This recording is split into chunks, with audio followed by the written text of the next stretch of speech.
Good evening. I would like to call to order this April 11th, 2023 workshop session to order. Roll call, Madam Secretary. Thank you, Madam President. Everyone is here and accounted for. Thank you. Will you please rise and join me for the Pledge of Allegiance? I pledge allegiance to the flag of the United States of America and to the republic for which it stands, one nation, under God, indivisible, with liberty and justice for all. Thank you. We will now move on to our first presentation, Dr. Tim Fairs, the Scholastic Art Winners. I did just hear a side note that we have a former winner up here on the dais, Mr. McMichael. Oh. So,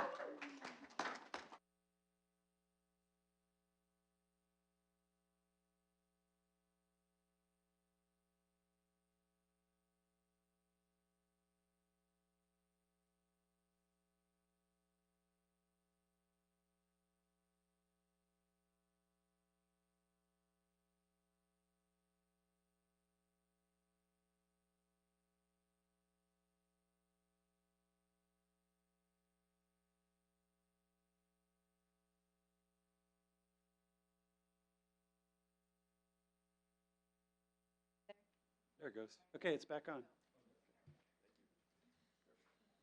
pause for effect. Good evening. What a beautiful day outside. I'm super excited to get back into it as well. My name is Drew Murray. I teach the AP and drawing classes at Carmel High School, and with me today is Jennifer Bubb, who is the department head of our program. Today we're here to recognize students who placed in the National Scholastics Awards. This is, for us, kind of one of the biggest opportunities to kind of show what we've done and what our students have done. We are blessed with a phenomenal community between the Carmel Arts Council and really just the community at whole. We have a lot of support and a lot of opportunities to show up our artwork. Scholastics is kind of the more national version of this, where we're competing not only against those in the state, but then potentially those nationally as well. The students that we have here today that we'd like to recognize have been awarded with the artwork that they submitted to the competition, either a silver or gold key, which out of thousands and thousands of entries separates them and their artwork and their accolades, showing how well they've developed their ideas and their creativity. So if you're here, come on up, and we'd like to shake your hand and present you with an award. Katie Arbuckle, Elizabeth Green, Avery Go,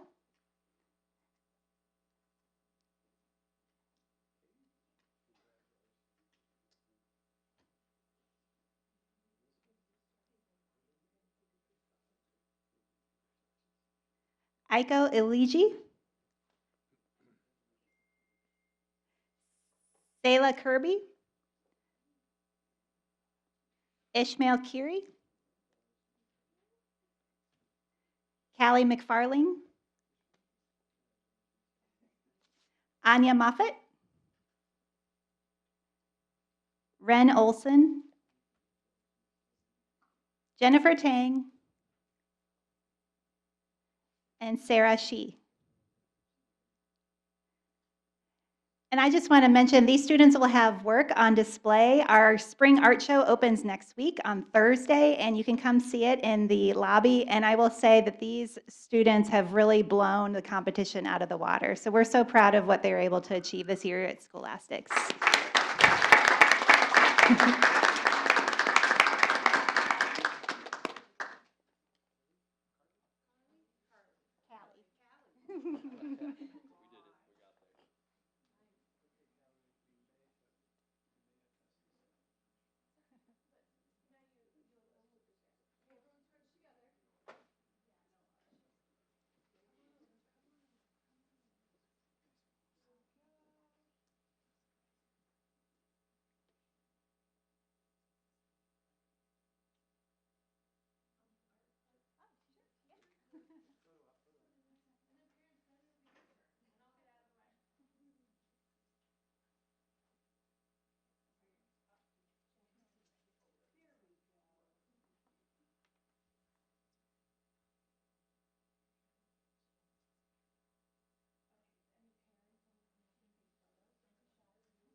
Congratulations again to all of our fantastic artists. Thank you so much for sharing your talents.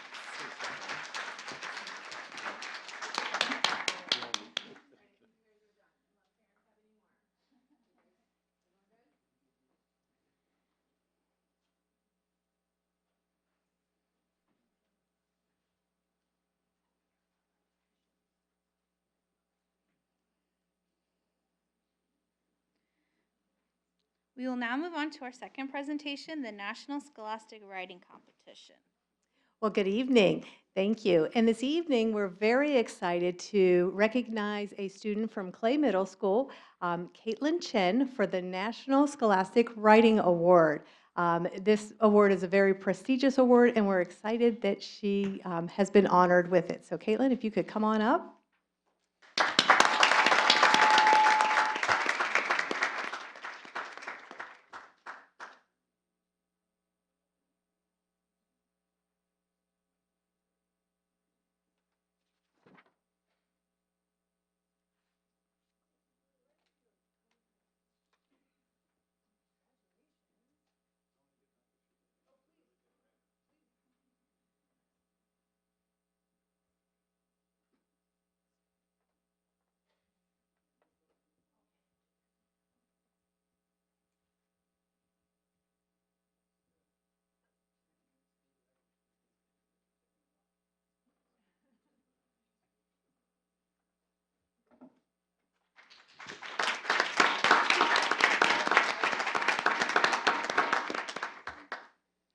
And finally, we have our 2023 Spring Grant winners.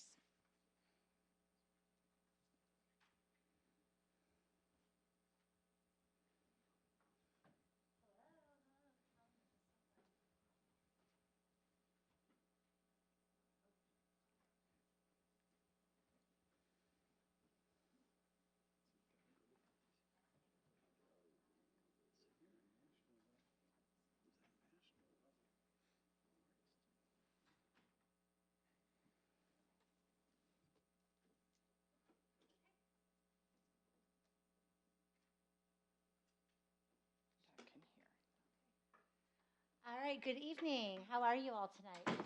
Quiet. Did you have a nice spring break? I hope everybody did. My name is Jennifer Penix. I am the Executive Director of Carmel Education Foundation, and twice a year we have the privilege of awarding teachers across our district grants that they can use for innovation and to provide opportunities for students that go beyond what is the normal curriculum or the normal opportunities that might be in the class. So I'm happy to share tonight, if I can. Oh yeah, look at that, here we go. Okay, who our spring grant recipients are, and I wanted to share a little bit about the foundation and about those recipients. Again, my name is Jen Penix, and just very quickly, our mission is to support students in academic achievement and lifelong learning, and that is all reflected in these grants. We have 4 guiding principles. I will not read through all of those, but education is power, everybody benefits, further together, and honor the work. And so our focus areas for grants by this semester were innovative instruction, wellness, and skills for success. So our first grant recipient was Ann Felligy. She is from Town Meadow Elementary. Her grant was to implement communication boards within the schools. And so these are large visual boards that will show to help students who may have some challenges with verbal communication or any type of communication issue, that they can go and they can utilize kind of like an emoji board to be able to say or to demonstrate like how they're feeling, but it also is something like they could have out on the playground to show like they want to go play on the slide, and there could be other kids be like, hey, I want to go play on the slide too. So it's an opportunity to engage communication throughout the school and will be used by everybody. So congratulations to Anne. Our next is Christine Amick. Christine is the STEM instructor at Clay Center Elementary. She did Robot Rumpus, and she is going to be, she requested some robot kits that are coding robots specifically for elementary leaders. These robots will be able to kind of have little battles, I guess you could say, but like they'll be able to direct these robots and to be able to learn how to program them, but also learning like appropriate level knowledge for coding and have fun in the classrooms. Sid Schwartzendruber is from Carmel High School. His project was for senior design projects. And this is the idea of completing a project from start to finish and impacting students through their college careers, like really modeling what it is they need to do from here to there. And by getting this chance to possibly, well, to learn, sorry, my phone is possibly failing, reflecting, students will be poised for the future, which he believes is the greatest gift that we can give the students, and that's preparedness. So there are a number of different projects that they will work on that will, they will be primarily in the career technical education field at Carmel High School. Bree Miller at Carmel Middle School, projection for wellness activities in the gym. Often right now when students go into their gym classes, they have to get on their laptop and they'll look through and see like what the lessons are for learning. And so these are big inflatable screens that will be able to be put in there. So it minimizes the time that people need to go through to learn what that is, and they can also have better modeling because they'll be able to see what that is. So, and then these inflatable screens can also be used for other opportunities throughout the school.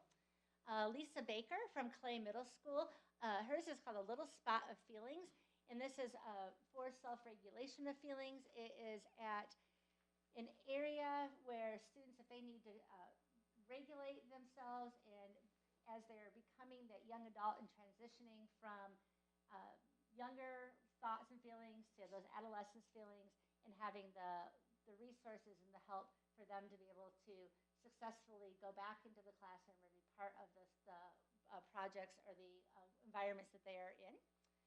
And then it's also for creativity, expressing creativity.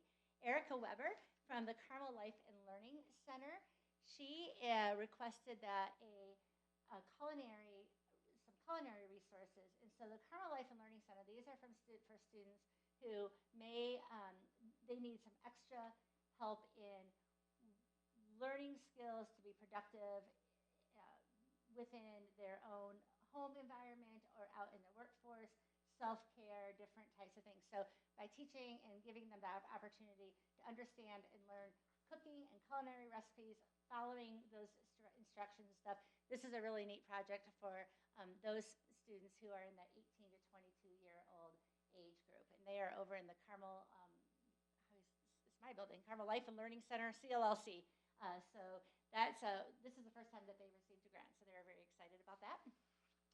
Janie Robbins at Forestdale Elementary they are doing journals, some journaling projects that they will set out, and kind of it's a whole series of goal setting and figuring out how to identify like what went well in their day, what maybe didn't go so well, what kind of interactions they might have had, and be able to structure that so that they can set goals for the following days and then come back and see how they have improved, or maybe when they had made a mistake, they can come back and like refresh for that. Christy Lemon at Prairie Trace Elementary, hers is, this is a hard one for me to say. It's sensory tools, and it's all different ways for abstract phonological awareness concepts. So if you all know what that is, I'm impressed because I had to learn what that is. But the tools are to give students a tactile experience as they learn the standards they need for reading. They'll provide skills, so they might have like help with blending sounds or blending sounds into words, and so that's what that is for. Katie Worcester at Mohawk Trails, she did a multicultural connection through literature, and this was part of the intervention team sharing information with multilingual learners about how to better understand and honor them and help them reach their educational goals, especially because they have a lot to offer. And so we are increasing our number of students within our schools. We have more and more multilingual learners, and embracing that and helping students learn from students within that as well, but that everybody can understand and have books or things that are written in those understandable languages. Amanda Dillon, Prairie Trace Elementary. Again, we had some themes here you can see, some tools for tactile learning, and this is the same thing, kind of phonological awareness, but this is primarily for kindergartners. So things like tapping little, there's these little buttons that you can tap out, and strings to make circles for O's and S's and stuff. For that is what she will be using. Laura Chen at Prairie Trace Elementary. This is for decodable books, which are becoming very popular within the curriculum system. And it's a gap. So decodable books are, they are, again, it kind of breaks down the verbiage and breaks down what the students are learning. But what's helpful with this particular resource is they can have a set of books at school, and then the students can take those books at home so they can practice, and the parents or the family members or whomever they are going home with has some of that same instruction, so that it's reinforcement and reference for them to make sure that they are learning those skills. We had an entire group, in fact, of decodable books, so we did a lot of those. So the same concept, and this is for West Clay Elementary. This is the, I believe this was the first grade class. I apologize, but it's Melissa, Megan, Sandy, and Rachel McCord. And so that are the grants that we awarded our spring grants. So here's a picture of all of them. Congratulations. I do want to also recognize that we have 3 really outstanding partners: Fanning Howie, Kroger, Gardis, and Regis, and Summers Plumbing, Heating, and Cooling. They provide funding for some of these grants. Funding from our grants comes from a lot of our fundraisers, our big events, Taste of Carmel, Ghosts and Goblins, all of that. But we have some particular partners that really have honed in on this and want to support the teachers in their classrooms. And if they fund a grant, they also have the opportunity to go into those classrooms and meet the students and see those projects in action. So that's what I have. Thank you very much. I'm assuming any questions. I think okay. Thank you. Thank I you. appreciate the opportunity. Thank you so much. We love to celebrate our students and our staff for all the wonderful things they're doing. We will now take a short break. If there's students who have homework to do or a bedtime or chores that you guys can, I tried to do a little plug for you parents there, okay? Thank you so much. We'll take a short recess and then we'll come right back to the rest of our meeting. Thank you and congratulations again to all of you.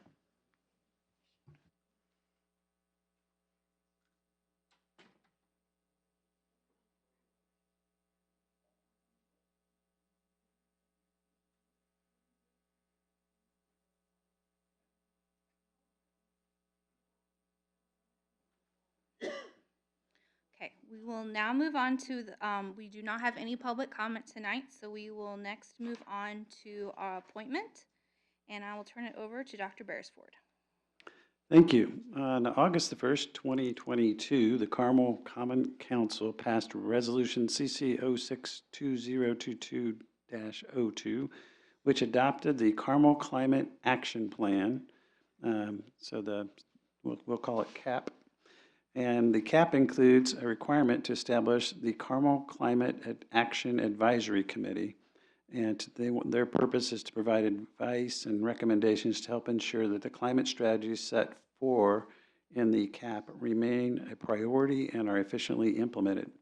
The committee shall consist of 13 members, and Carmel Clay Board of School Trustees shall appoint 1 member to serve on this committee for a 2-year calendar term. So it's recommended that Mrs. Jennifer Nelson Williams be appointed as the Carmel Climate Action Advisory Committee member for a 2-year term beginning January 1st, 2023 through January 1st, 2025. So that's the recommendation.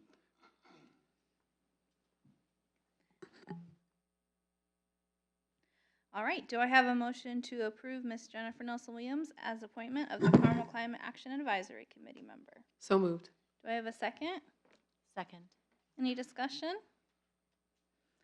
I'll just say thank you, Jennifer, for your service. And Thank you. I really look forward to serving on this and in this capacity because the environment is very important to me and my family, and certainly I think to all of us. And as one of the major shareholders and stakeholders in this community, I think it's important that we're represented. Thank you very much. yes, I really appreciate the city giving the Board of Trustees an opportunity to appoint someone, so thank you. With that, all those in favor of approving Ms. Williams to this appointment, please signify by saying aye. Aye. Aye. Motion carries 5-0. Thank you. All right, we will now move on to consent. Consent items include of the personnel report, claims or accounts payable, and payroll. Do I have a motion to approve consent? So moved. Second? Second. Discussion? All those in favor of approving consent, please signify by saying aye. Aye. Motion carries 5-0. We will now move on to a public hearing tonight. At this time, I need a motion to suspend the regular board meeting and open a consolidated public hearing regarding a lease between the Carmel Clay Building Corporation and Carmel Clay Schools, and additional appropriation not to exceed $39 million. Mr. McMichael? Oh, wait, do I have a motion to suspend the hearing? So moved. Second? All those in favor signify by saying aye. Aye. Aye. Meeting suspended. Mr. McMichael, would you like to make any comments? I would. The board examined and adopted a resolution on February the 27th, 2023, approving a form of lease by and between the Carmel Clay School Building Corporation and the school corporation. The lease resolution confirms the earlier resolution adopted at the 27th meeting to permit execution of the lease and approval of the issuance of bonds by the building corporation in an aggregate principal amount not to exceed $39 million to finance the 2023 facility projects. Then the appropriation resolution appropriates the proceeds resulting from the sale of the bond. So this is part of that process to secure funding for these 2023 projects that we've discussed previously. Thank you. At this time, I will offer members of the public an opportunity to make comments regarding these plans. If you would like to, you can go up to the podium now.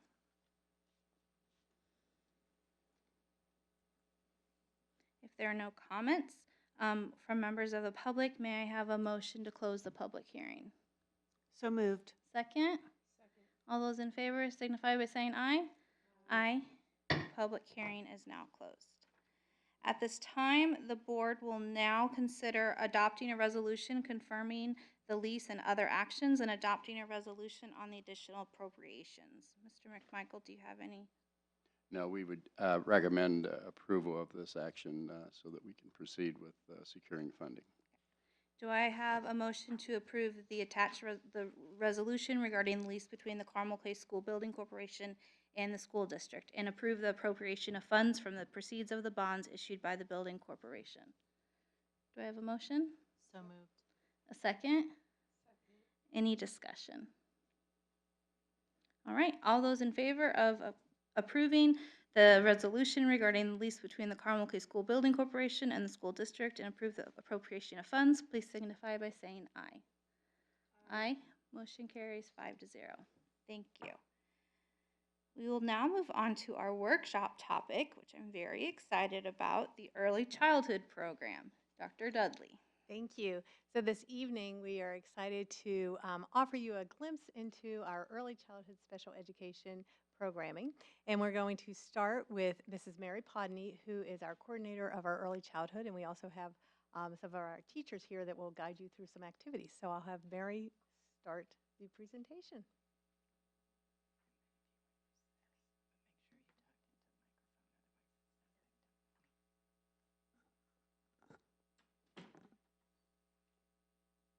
All right, first of all, thank you for having us tonight. We are excited to share more about our early childhood program. One of the questions I often get from parents when they find out about us is, I didn't even know you existed. So I'm excited to share more of that information with all of you. Okay, so our plan for tonight, I'm going to give a quick introduction about what early childhood is.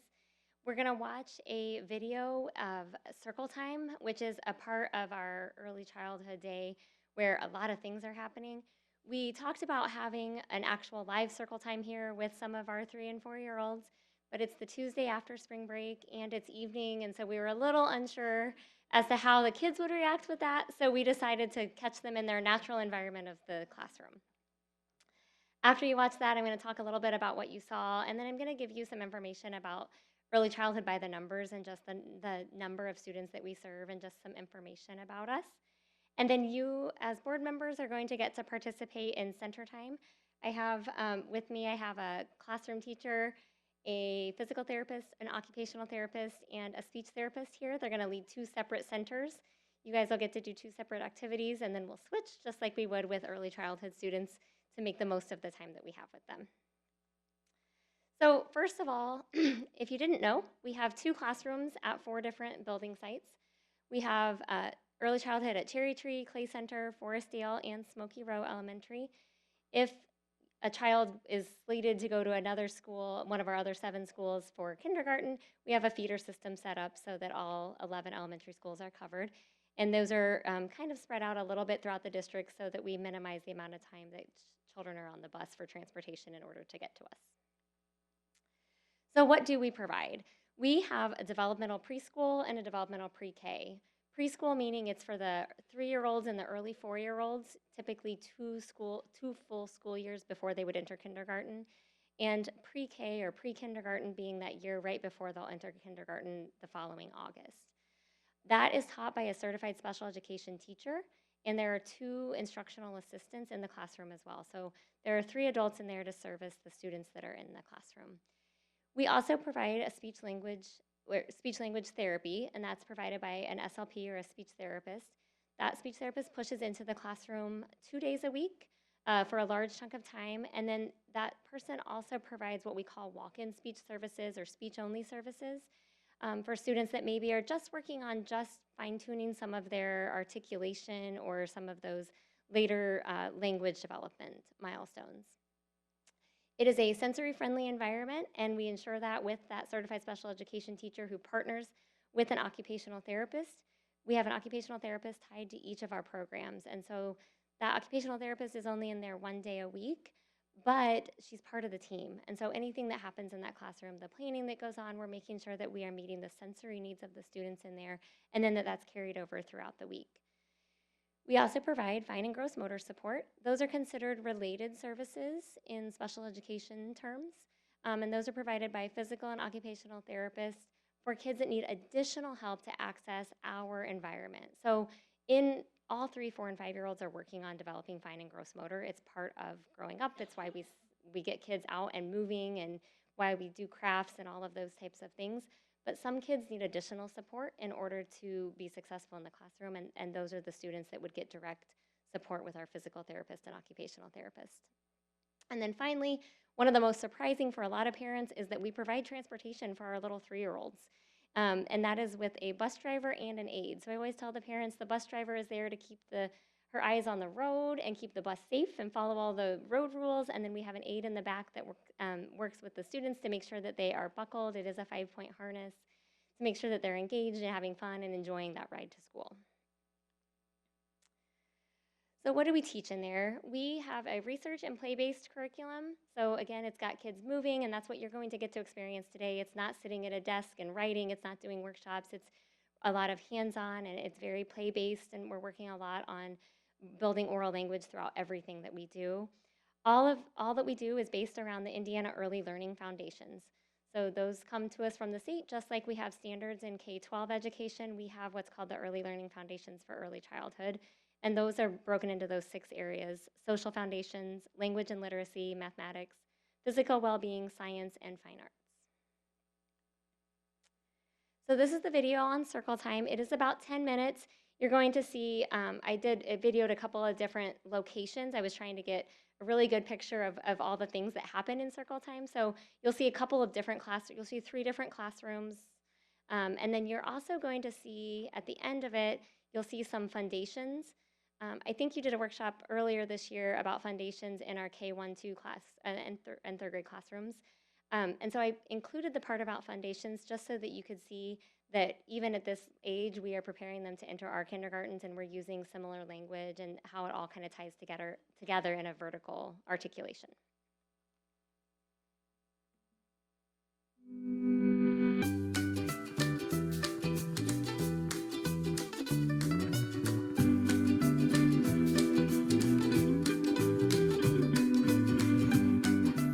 Well, everybody make sure you pick your commitment. Kayla, did you pick yours? Okay. Lily, did you pick yours? I picked the listening. Henry, did you pick your commitment? We keep it safe at school. We keep it safe at school. What is the rule? We keep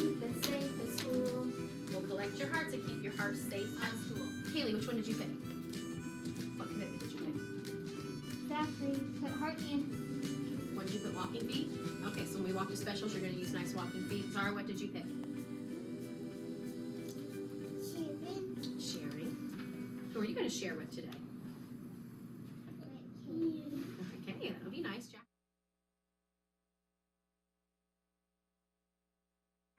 We're going to wish each other well, okay? Henry. Yeah. Again.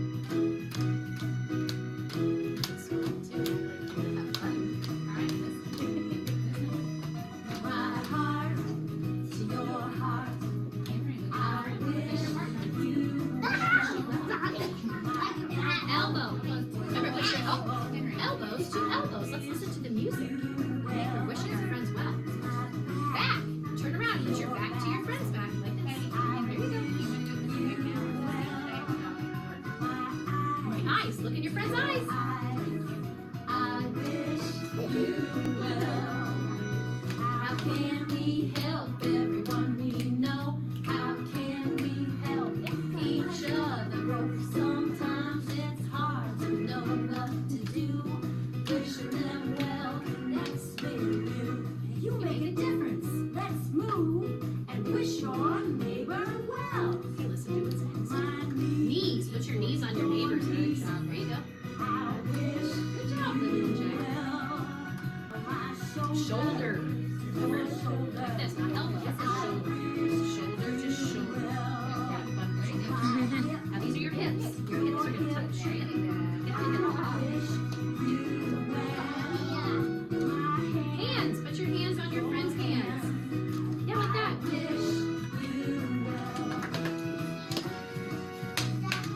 Good job. You guys did a nice job greeting your friends. Good work. Time for your question that would go with your job, okay? If you are the greeter, tell me 2 words that rhyme. Cat hat. Can you tell me 2 more? Hat. Yeah, okay, good job. All right. I want to go over our board to find out who is here today, okay? Let's start in the middle. Is McKissis back? No. No, we'll have to leave her in here. Is Jack Caldwell back? Yes. We'll move him out. Is Lily here? Yes, Lily is right there. Is Gordy here? Yeah, I'm Yes. always here. You're always here. Is Agastia here? No. Is Zara here? Yes. Yes. Is Henry here? Yes. Yes. Is Jack Thomas here? Yeah. Yes. Yes. Is Zachary here? Yeah. No, Yes. I don't see that. And is Haley here? Yeah. Yes. No. Is Miss Jennifer here? Yeah. I Yes. don't see Am I here? that. Yeah. No. Yes. Is Miss Ann here? Yeah. Is Fernando here? Yeah. I don't Hey Zara, we're gonna say it the right way, okay? And is Fanny here? Yeah. Yes. So who do we need to welcome back? Well, for one, Zachary and Kaylee. No, what is today? Today's Tuesday, yeah. Zachary and Kaylee were not here yesterday, so we need to, now that they're here, we need to welcome Zach and Kaylee back. And then we need to wish, who do we need to wish well? The kisses. And, okay, let's start by wishing our friends well. Let's put your hand on your heart. Here we go.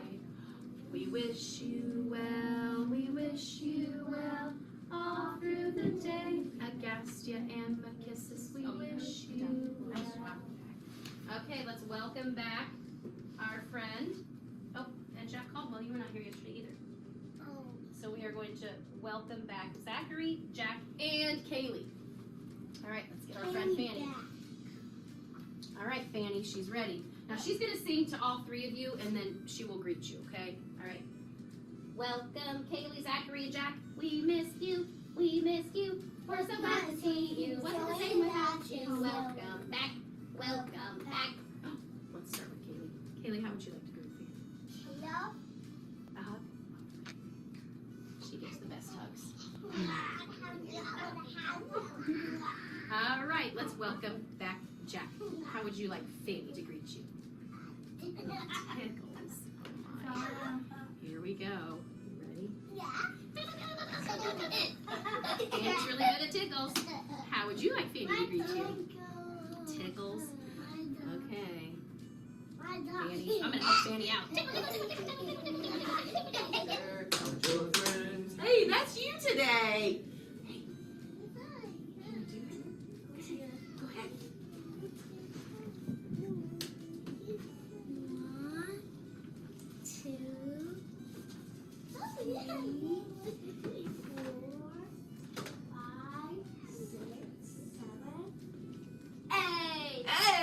Okay, come here. Yay. 8. Ready? Start at the top. Around and down and back up again to make a number 8. Okay, you can do this. Start at the top. Around.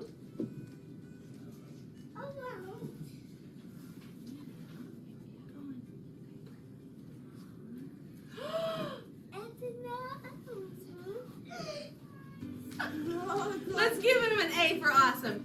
A for awesome. Awesome, awesome, awesome.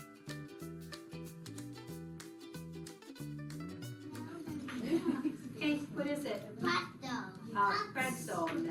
Maddie's already remembering. We gotta stand up for the pretzel. Harrison, stand up. Let's do pretzel. Are you ready? Harrison, eyes on me. You ready? Hands down at side. Count back. I'll come to it. Yeah, just stand up. Are you ready? Hands down. We're gonna breathe in. Stand up with us. Stand up. And out. Try it again. Breathe in. Stand out. Use it when we're we're super excited too, right? Yeah, when we're super happy.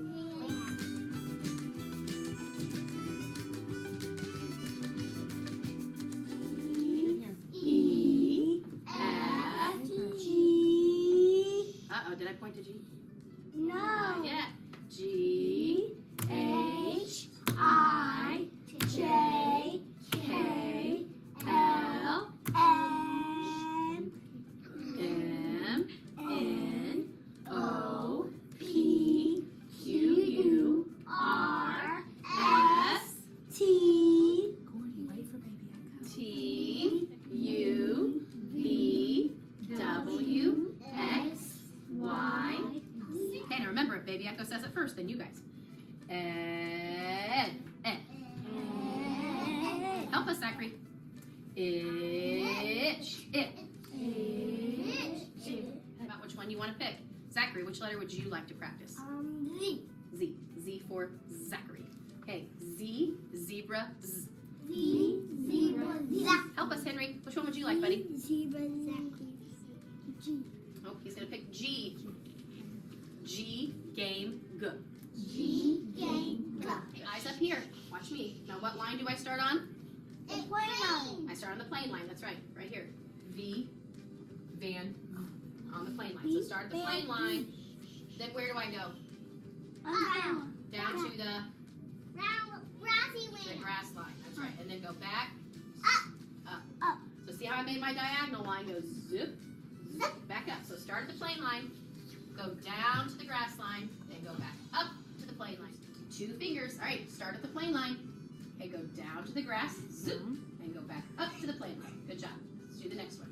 Start at the plane line. Go down to the grass line. Back up to the plane line. Good job. V, van, dog, D, D, dog, H, hat. H, Now's your big chance. There's something in my bag, Oh, there's something in my bag, What do I have? Oh, Evan, what is that? motorcycle. A motorcycle. Listen, Evan. Okay, don't push the button. Now listen carefully. That makes a lot of noise. No, don't touch the button, please. Listen carefully. Evan, what is that again? Motorcycle. Listen. Motorcycle. Motorcycle. What letter does motorcycle start with? M. Put it on the M. That's cool. That was really cool. All right.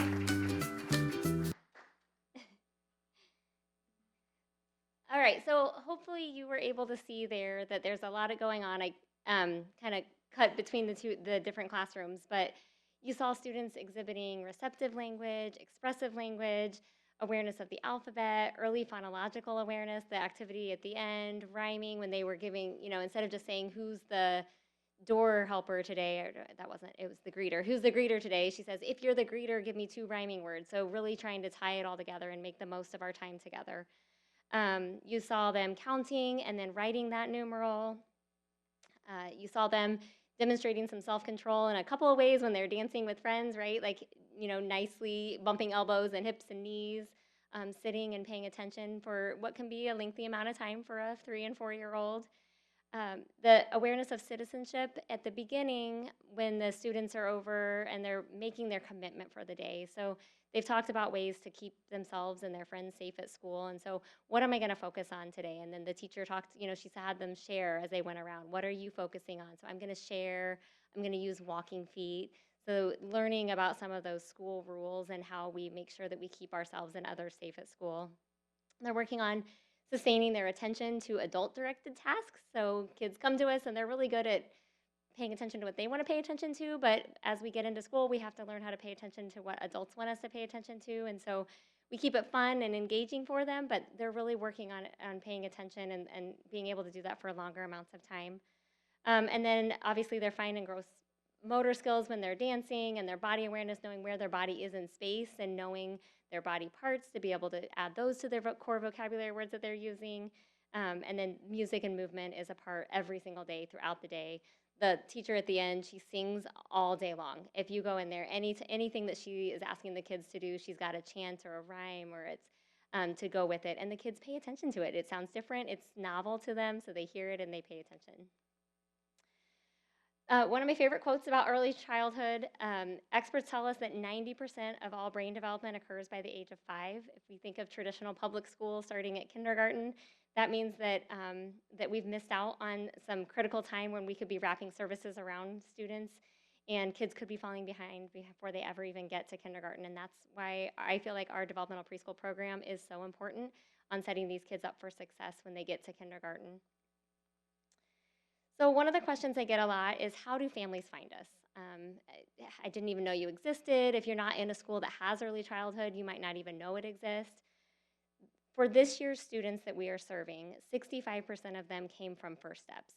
First Steps is Indiana's early intervention program that covers students from birth to age 3, and it provides services such as occupational therapy, physical therapy, speech therapy, developmental therapy, psychological services, vision services, and deaf, hard of hearing services. Parents get hooked up with First Steps via their pediatrician usually, or if it's a diagnosis that's made in the hospital at birth, then they will leave the hospital with a connection to First Steps and already getting that started. The other 35% of our students come from community referrals, meaning those are already 3 through 5-year-olds who are maybe in a preschool program and not doing well. The preschool teacher maybe has noticed that things aren't lining up for that child, or from the pediatrician. So when you go to a pediatrician and do a well child check, there's a list of questions they ask you, and so if a child is not hitting some of those milestones, the pediatrician will refer them over to me, and then I'll walk them through the process of getting the evaluation started. I went back in our Pinnacle, which is our data system, to see our number of students that we've served over the years, and this is 10 years worth of data. And one thing that stuck out to me, it's almost exactly doubled. From the 2012-13 school year, we served 86 students, and if every child that we're currently evaluating this school year, if they all qualify, by the end of May, we will service 174 students. And those are students that are in our classrooms. That's not including the number of students that are just the speech only, like the ones that are walking in for just speech services. So our program is definitely growing, and there's definitely a need for our program. And then who is eligible for early childhood? So I mentioned that it's a developmental preschool, and that means that it's a special education preschool. So all of these students, most of these students, have gone through a special education referral process, and they have been found eligible for special education under some type of eligibility. A large majority of the students that we serve, which is that dark blue area, looks black on the screen, is a developmental delay. So that just means, like I mentioned before, developmental milestones are not lining up, and so we're not sure what's going on, but they have some type of delay in those early development, and we need to wrap some services around them to hopefully get them caught up by the time they are in our elementary buildings. The one right behind that is autism spectrum disorder is our other biggest category of students that we serve. I mentioned that most of our students come via a special education referral. we do try to have 2 typically developing peers in each classroom. And those are students who are what we would call neurotypical. They are really great peer models. So they are super outgoing, they are very social, they're great behavior models. We're really looking for someone that's going to come into the classroom and during open free play be using a lot of language and go up to that student and say, hey, come play with me. And they're exhibiting multi-step play and that kind of thing. I say we try to have 2 in every classroom. We had a huge interest this year for next school year, so I think we will meet that goal for next year. Sometimes it's hard because our program's 2.5 hours, and a lot of the community preschools in the area are like 4 hours, like 9 to 1 a lot of times. And so a lot of times we aren't able to find kids that can just do the 2.5 hours. Or like I said, we are kind of picky. We want them to be really good models. We want them to be kids that are really gonna come in and really help out the kids that are in our classroom and expose them to peers that are using language.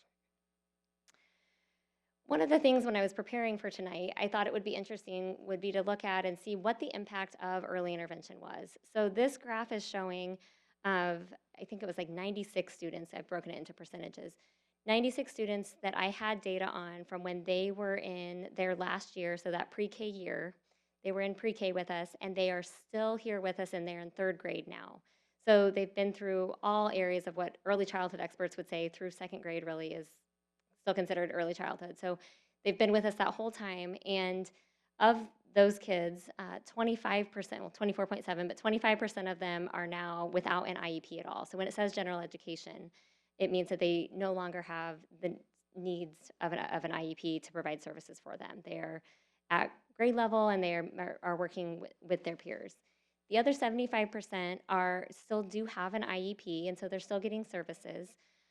But of that 75%, 10% of those students only have an IEP to work on speech and language. So that's another 10% of students that everything else is lining up for them. They're just still fine-tuning some of those speech and language pieces for them. I didn't pull the exact numbers, but in terms of general education and then our specialized programs, every single year, over 95%, I would say 95% of our students that go from our program into kindergarten go into a general education kindergarten classroom with supports. We have special programming for students that need it, but we work really hard in the 2.5 years that we have students with us to get them ready to go into general education with supports. And then with that, play gives children a chance to practice what they are learning. And so I'm going to introduce my helpers that came with me tonight. I have I think it's on the next page actually. So Krista Coleman-Ning is a teacher at Forest Dale in our early childhood program. And Beth Larson is our occupational therapist. She actually serves at Forest Dale and Clay Center in the early childhood. They're going to lead a spring craft for half of you at the tables. And then Liz Brown is our physical therapist at Forest Dale and Clay Center. And Richard Liu is the speech language pathologist at Forest Dale. And they are going to lead a yoga and language group kind of over here in this open space over here for the other half of you. And then we'll switch after that so that you all get to experience both centers. Before we do that, could we ask questions about what you've already presented? Mhm. Okay. So I'm going to open it up for questions. Does anyone have anything? So, do families pay for this like they would traditional preschool? That's a great question, and it's one of my favorite parts of this job. No, there is a materials fee that we charge, just like we charge in our kindergarten through 5th grade classrooms to cover the consumable. We don't send a supply list or anything. And that's about $90, and that's it. So there's no monthly fee or anything associated with it. And for many of our families coming from First Steps, even with First Steps, because it's a sliding scale, they've been paying something for services. So I get to tell them when they call that our services are provided for free for them. And I would imagine that is also a draw for the 2 or so students that come in as the modeling children. Yes, that's the same for them as well, yes. Any other questions? Greg? Yeah, do you think the growth that you've seen over those last number of years is from just getting the word out or marketing efforts? Or? I think it's a little bit of everything. I think that Carmel is very well respected for the education system and our special education specifically, so I do think that that's a part of it. I'll give an example from yesterday. There's a family that they currently live in Columbus, Indiana, and their daughter recently got diagnosed with autism. And they reached out to the school system there and didn't love what they heard. And someone somewhere on the internet, I'm not sure where, said that Carmel Clay Schools had the best special education program in the state of Indiana. And so they are literally uprooting. They came up and met with me yesterday, and both left crying. And they are uprooting their family and moving up to Carmel so that they can access our early childhood. And I tried to explain to them that every school district has to have some type of early childhood, but they loved what they saw when they were here, and they said it didn't match with what they had seen when they were where they were. So I do think that part of it is people know that Carmel will meet the needs of their kids, and we have a good education system. I think some of the influx for this year is also some kiddos that I don't want to mention the C word, but I mean, they have been home and they haven't had access to community preschools in a while. So the pandemic really shaped a lot of the daycare and community preschools. There's not as many, just like many things, there's not as many employees in those jobs anymore. So there's wait lists to get into community preschools, or there's parents that were scared to send their kids to early intervention or to preschool or mom's day out programs that they might usually have done. So I think some of the delayed milestones that we're seeing are still a little bit impacted by that as well. I have a few questions. First of all, a round of applause for those kids. They were amazing. I think that was just that was so fun. I can see why you probably didn't bring them, even though I think that would have been fun to watch them all over the place. And then another round of applause for those teachers, because I mean that was just incredible.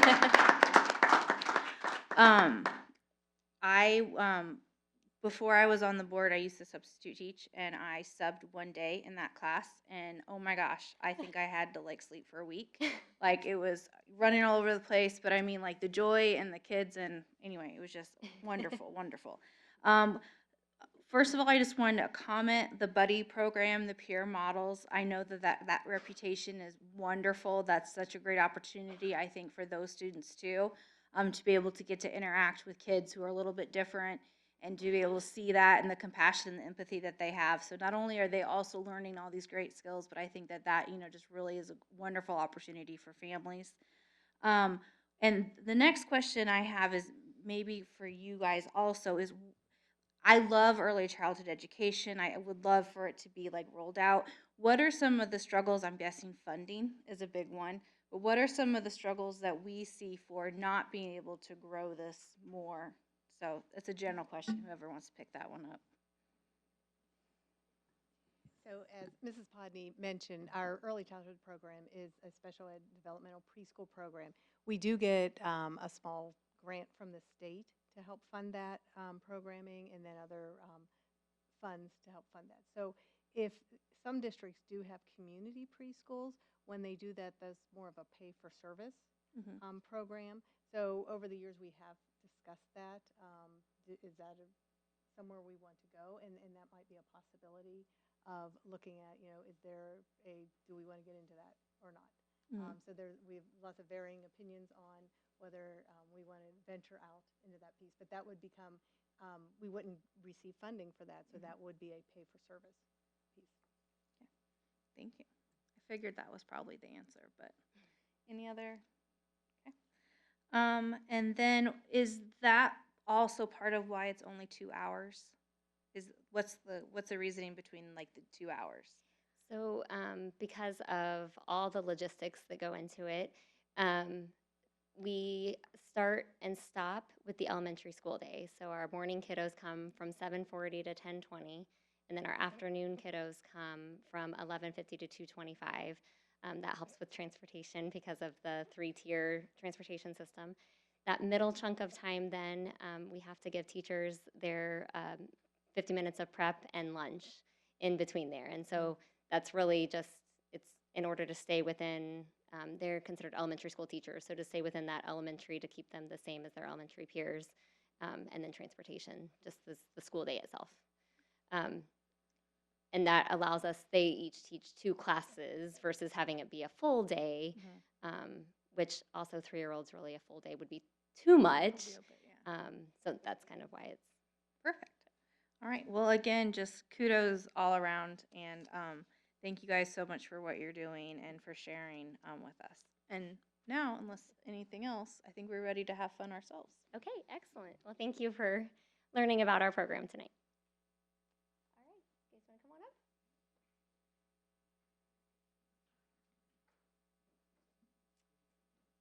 Do you want me to split them? So do you want us to divide up into two groups?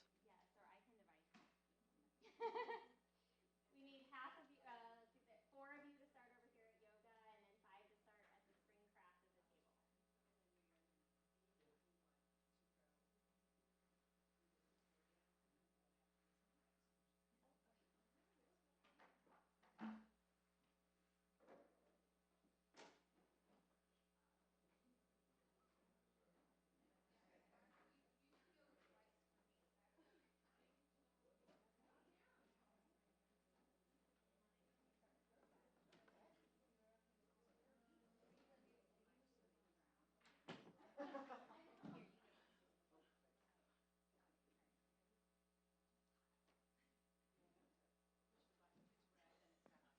Sorry. Okay, I know. Sorry, I didn't think about the suits and when we- yeah. Okay. I'm Liz Brown. I'm a physical therapist. I'm Richard Liu, speech language pathologist. Yeah. So this is an activity that we sometimes do together. Sometimes we do it separately. Sometimes we do it together when we're both in the classroom at the same time.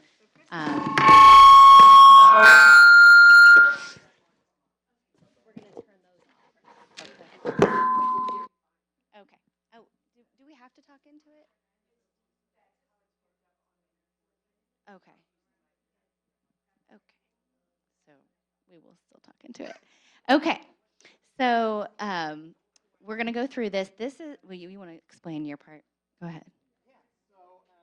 We're going to be looking through this book, so we're going to do a little read along, and it's great because it has the kind of yoga integrated into this, so that we're able to both kind of, put our expertise towards this. So I'll be using a lot of language from this book, but what we do is we're focusing more on core vocabulary for our little learners. So a lot of some of our learners are nonverbal. So what we do is we have these AAC devices available for them.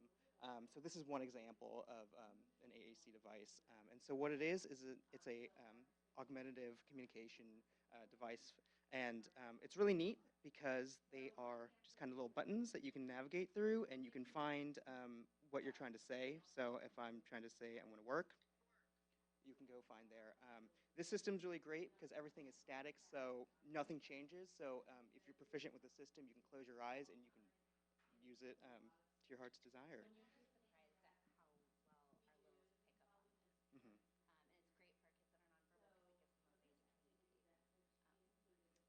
Yeah. And then the yoga part is just getting the physical gross motor movement into it.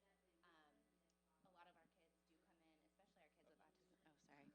Autism come in with having issues with coordination and balance. So this works on that at the same time as we're kind of, we call it co-treating. In addition, it teaches them to follow directions and, be able to succeed using their bodies, and which they love. They just love this activity. Okay, so let's go. Okay. Should we do our learning targets? Yeah. Okay. So we're going to be learning some new words that we can use these words to talk to our friends, and then we're also going to be able to interact with our read along. And we're going to be able to use our bodies to hold balanced positions. Okay. All right. All right, so I do have some core words that we're going to be focusing on today. So one of the core words is lie. So as in you're lying down on the ground. Sit, so as you're all sitting. Stand, because we'll be standing up a little bit. You, because it's all important because we're talking about you today. And then up, just talking about going up. So typically what I would do is kind of show these different words and where to find them. But I guess for the sake of time, we can kind of just go through the reading. Oh, do you want me to show them? Oh, yeah. So what we'll do is we'll try to just go through this. All right. All right, so we're going to look at You Are a Lion and Other Fun Yoga Poses by Tien Yu. I'll get these closer to me. All right. You are a lion and other fun yoga poses. When the golden sun rises, warm rays fill the garden. Children all gather. Namaste to the morning.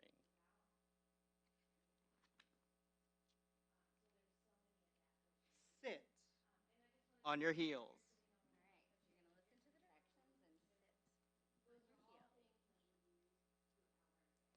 Hands on your knees. Tongue out. You are a lion. King of the jungle, roaring so loud, make the woods rumble.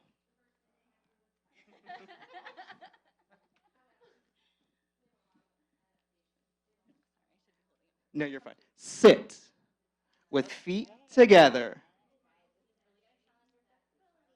Hold on to toes. Legs flap. You are a butterfly. Spread your bright wings. Flutter and fly as the breeze sings.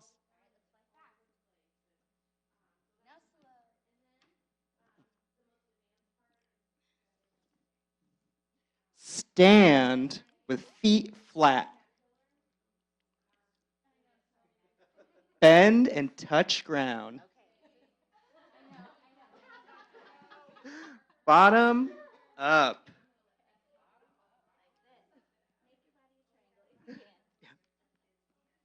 All right, what do you think you are? Yeah. You are a dog. Stretch in the sun. Bark at your friend. Ready for fun.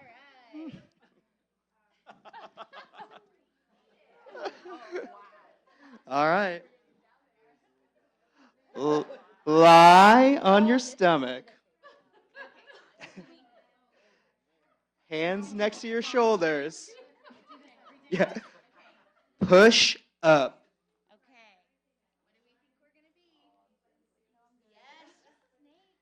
You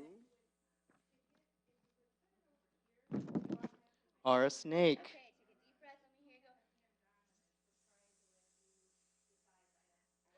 In the cool grass, slither and glide, make a big hiss. Squat on your feet. Hands on the ground. Hop up. Okay, ready? Big jump. Yeah. What do you, what do you think you are? Yep, you got it. You are a frog. Ribbit your song. Leap in the pond all the day long.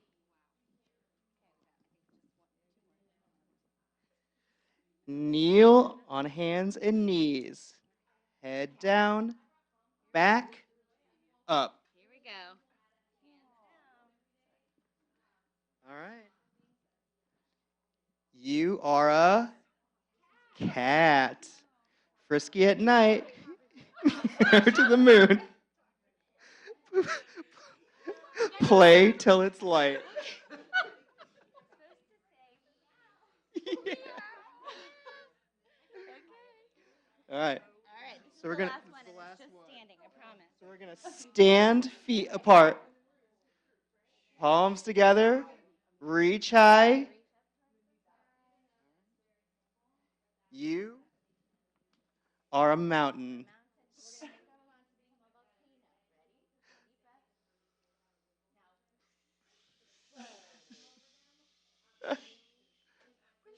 Soar. All right.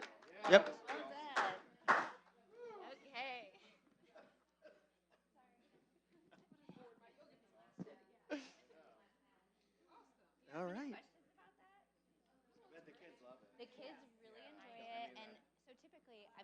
PT also, I will, for my kids that have like higher physical disabilities or like have a higher need, I should say, I will sometimes like I'll be out like helping the kids and do the different poses. But they really love it, and it's a lot of fun. So, yeah. Oh. Oh, awesome. Yeah. Yeah. It really, yes, exactly. Yeah. Hmm. Yeah. Yeah. Feeling loose now? Yeah. Yes, of course. Okay. All right. Yeah, that's Yeah. all. That's all we got. Okay. Yep. Thank you. Thanks. Thanks, everybody. Thank you. Yeah, thank you. Thanks. Thanks.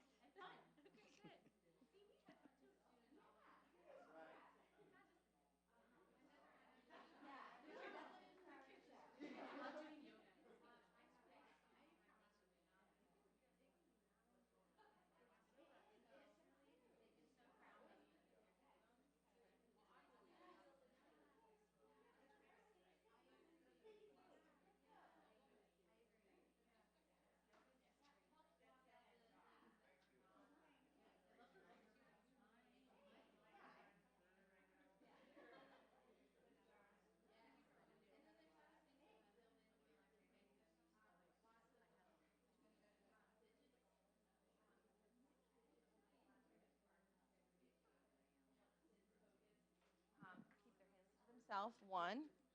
No, I'm good, Okay. Richard. Thank you. They're asking me to offer you.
I don't necessarily call it a craft because to me it's a project. It's ongoing. If we don't finish it, we'll pick up again tomorrow. So we usually base our direction in our classroom off of units. And our unit is critters right now. So wiggly critters, flying critters, and the one focus this week we're talking about caterpillars because it's spring and caterpillars are all the rage right now. So the book that I weigh heavily on for this week is The Very Hungry Caterpillar. Of course, it's a beautiful book. So one of the activities they have to do for art is they have to create a caterpillar. And this has many aspects of so many different skills in it. It's not really about how pretty it is. To me, it doesn't matter. It's about the skills they have to complete this project. And so for, I would tell the kids, like, you have to follow the directions. I'm going to model this project, you're following directions until it's complete. So the big project for this week is this caterpillar, but it's also really for our afternoon kids, because these are the kids that will be going into kindergarten, and so they need to be able to follow multiple step directions without a teacher being right on top of them. So I usually model the activity, and then I sit with them at art, and we work through this. So one of the adaptations, there's a lot of adaptations, I must say. So you're sitting on a wiggle cushion. That's an adaptation that we provide. This is a lap pad, so you can put that on your lap. Warm or cold. So it's a weighted lap pad. So all of these things that we give as adaptations are really probably specific for certain children, but they don't necessarily know that. It's very Because calming. even though you have a lap pad, everybody else wants a lap pad. Yeah. So it might be for a certain child that's going to help them sit better. Yeah. You need but to improve. Thank you. So we give the adaptations to everyone. I'm really in trouble. If you really like it and need it, you'll want it. But if you don't, you'll kind of like the cushions too. Pass If you it. don't need it for the moving, you'll just be like, It is Yeah. nice. if you really want it, you'll seek it out and use it. Yes. Okay. So another adaptation we give is a lot of picture support. So just as reminders, we'll say today's project we're going to cut, and then we're gluing, and then we're writing. Okay. And so that might take a long time. So after every step, we have multiples of these. After every step, they can move their picture over to show what they've done. So that way it keeps, like we use a checklist, right? It's kind of the same thing for a kiddo. And then the first thing that we have to do is cut, and Beth is going to talk about cutting. So I'm the OT, so I support the kids with their different disabilities. And so I help, like, so for example, if you had like CP and you can only move your arm a little bit, but we wanted you to participate in this cutting activity, I may give you like an adaptive pair of scissors where I'll help with the paper, but you'll just like open and shut. So that way we could be strengthening her arm, or she could at least be participating in what we're doing. And there's a bunch of different scissors like this. Yeah, so we have scissors. And then there's the self-opening loop scissors, and you can pass them around. Then there's other self-opening scissors that are where you have to place your fingers, but you can actually move this back once the kids know how to open and close the scissors. And then we use like stand-up scissors. So that's one way we can help support whatever the child's needs is with that. And then you have to be careful. We have some Those are Yeah. What happens if a child cuts assistant superintendent's soup? Honey buns into one. Those are mine. But those kids Wouldn't are be the first amazing time that cutters. something happened like that. We have like these. The blunt. Yeah. I have a million pairs of scissors over here. All right, and then you want to go ahead and talk about writing? So yeah, so also when like they're working on writing and adapting, if a child can't hold a pencil or teaching them, one thing we first do, if kids have a hand dominance, teach them a new line. Teach them. We don't just put it over here to have it reach. We always offer it in new lines and let them use it. Forcing it to the side. So we're not forcing them to be writing. Yeah, I know when I was right. we were forced to be writing. Yeah. And another way is to take the lid off and put it on the end, because otherwise they might just take it off and now the marker is here, so I'm going to use my left. So we would have the lid off and we would offer them the lid off. They also tend to like want to fist or pronate, and that's something that we don't want until we're working on teaching them the right grip. So a simple, easy way is to put this little cotton ball in their fingers. So get that. That's the stabilization side of the hand that we don't want to do anything, and this is the motoric side that we want to be working. So we put this in here, and then hopefully we're working on their grip. And then there's just, you can build up utensils. This is a rocket pencil for a child. We have grips. That's usually, the last thing, because we're trying to develop their fine motor muscles and just forcing them into a correct grip. Yeah, so that's just, oh yeah, so all pencils. We out small pencils and small crayons, because if not, you can go like this and you can show them how. Yeah, so with this, they probably wouldn't be able to do this. Or if we were using crayons, you wouldn't really be able to palm it. You have to use all the technical terms that Bethany said. And even markers. Markers are just really easy for kids because it's easy. It's just easy. They make a bright color, but shorter markers, they're forced to use a better grasp on it. And then crayons. Oh yeah. They can't press. They can't press hard. You use markers a lot, but otherwise this is weighted, and you can put. There's different kinds of weights to put on things. So with crayons, I brought brand new crayons, but typically I would break them because that's just what I do in the classroom. Because we want to use shorter writing utensils for them to use appropriate grip.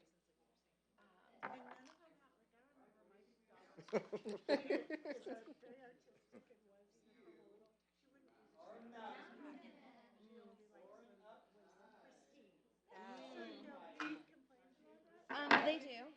They do. They don't like it, and they don't like when the paper comes off. And that's truly, these are brand new, so these aren't used. But typically I wouldn't get brand new because of that.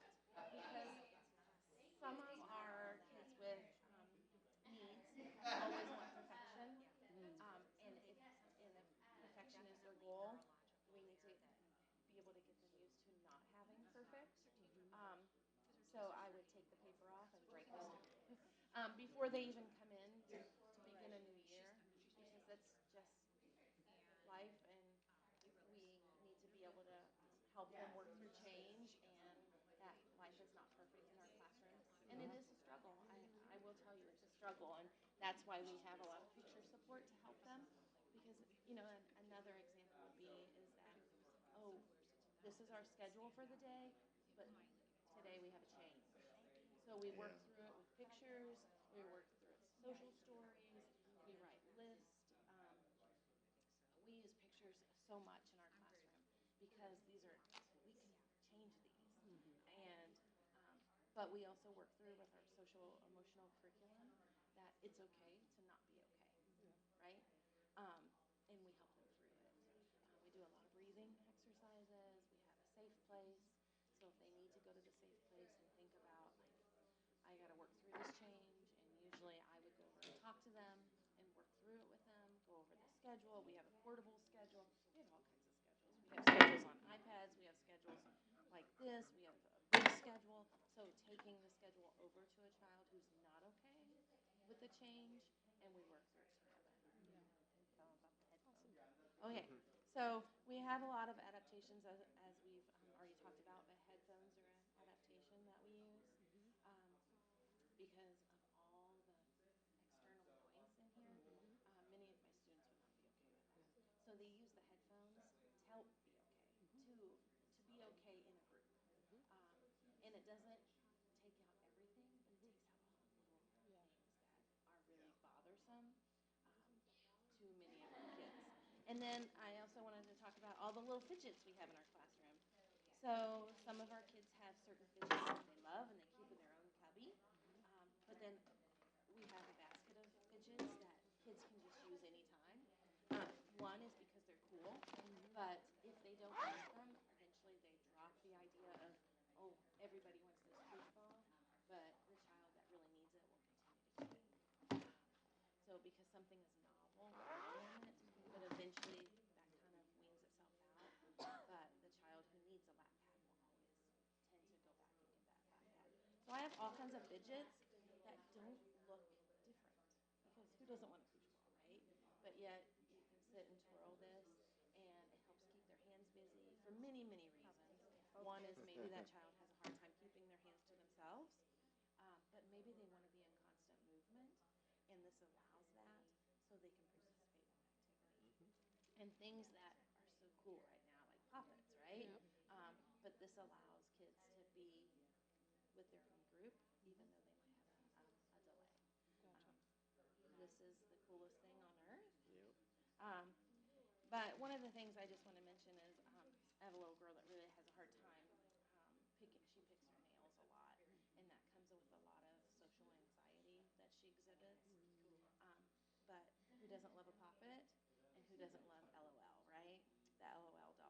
So this allows that child to just put it on like a necklace, and she fits right in. Doesn't make her stand out because little girls who are 5 just want to wear necklaces. So we have things like this that provide an opportunity for her to use her fingers instead of picking at her nails in a group. So that that helps. And then just various things that keep their hands busy, keep them occupied while they're really still paying attention. Did I miss anything? I think that's good. Okay. Thank you. Well, thank you both. You guys Thank you have so much. questions?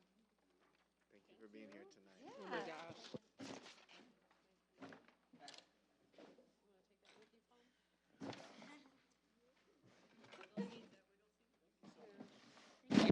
Well, I can leave it for you to do on your own.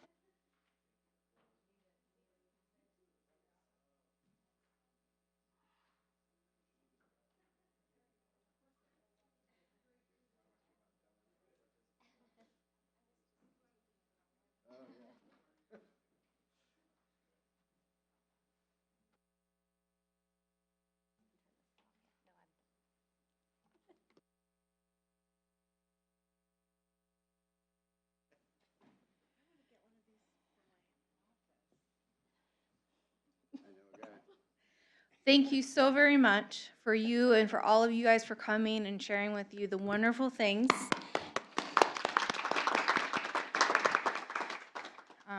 I didn't get to participate in the yoga, but I was saying it was a great time to have an injury where I can't because I got to watch all of you make fools of yourselves. So that part was fun for me. No, I'm just kidding. Thank you again. Thank you for all the work you do day in, day out. I just want to say appreciation from the board for you being here and for all the things that you do. So thank you very much. We will now move on to reports. Dr. Beresford. What a great night. Thank you so much. I was sharing with the group that my facility dog, Jim Dandy, and I got to read a story to early childhood class, and it was just awesome. And you can just see a lot of the, we were talking about the growth that occurs and to be ready for kindergarten. And so I really appreciate the work that's done there. And it's amazing how many different things, how many gadgets and gizmos you have to meet the individual needs of the kids and what they need, and the professional knowledge to know how to get a kid to hold a pencil correctly. I never imagined some of the things you guys do. So, and I'm definitely going to get on Amazon and get a wiggle seat thing because that was completely awesome. So thanks again. Great night. I've got a pretty short report. So of course you know how I define short. But anyhow, I want to make sure we did a reminder to everybody out there that our next board meeting on April 24th will be at Clay Middle School. So we're going to be having it at a bigger venue. We're going to be celebrating our Years of Service Award winners and our retirees. So it's going to be a big party with lots of people. And I think we're going to do a lot of, we're going to do some spotlights on some of the successes of some of our students too that night. And so it's going to be a great night. So everybody come on out to Clay Middle School on April 24th, 6 p.m. I wanted to also let you know we're continuing our community connections, and we're getting our calendars filling up, but we are still booking organizations. I met with a wonderful staff at Carmel Library today, and it was a really good, they're kind of our, they're kind of our partners because a lot of our high school kids go over to the library every day, and they have all kinds of things for all of our students, K-12 and PK-12. And Sonia and I had a great meeting with them today. We also have our next Carmel High School alumni tour coming up in May, so be sure to sign up there on the website or give us a call if you want to attend that.